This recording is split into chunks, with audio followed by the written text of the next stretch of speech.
Ikinatuwa ng mga residente ng Batac City, Ilocos Norte ang mga ipinangakong panukala ni Pangulong Ferdinand R. Marcos Jr. sa kanyang ikalimang SONA. Umaasa sila na magiging daan nito para sa panibagong pag-asa at pagpapabuti sa kanilang pamumuhay. Si Jezreel Kate Lapizar sa sentro ng balita. Kasabay ng ikalimang State of the Nation Address ni Pangulong Ferdinand Marcos Jr., ilan sa mga kababayan nito sa Batac City, Ilocos Norte ang nagsama-samang nanood at nakinig sa kanyang talumpati sa kanilang gymnasium. Natuwa sila sa kanilang mga narinig. Partikular ang pagbanggit ng Pangulo sa karagdagang pondo para sa mga lokal na gobyerno upang mas marami pang matulungang mamamayan. Para kay Nanay Emilita, malaking tulong ito upang kahit papaano'y mapagaan ang kanilang pamumuhay. Salamat.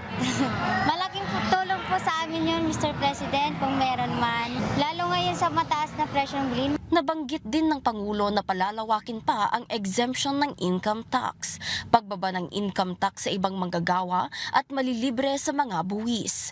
Malaking ginhawa ito para sa manggagawang si Richard.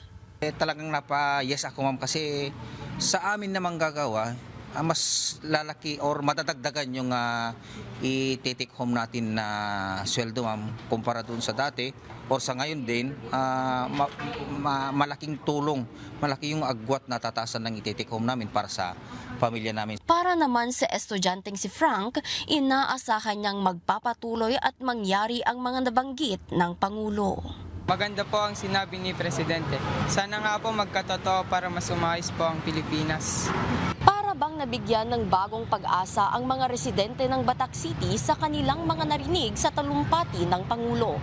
Umaasa silang uunlad pa ang kanilang pamumuhay sa tulong at suporta ng pamahalaan. Jezreel Kate Lapizar para sa Bayan.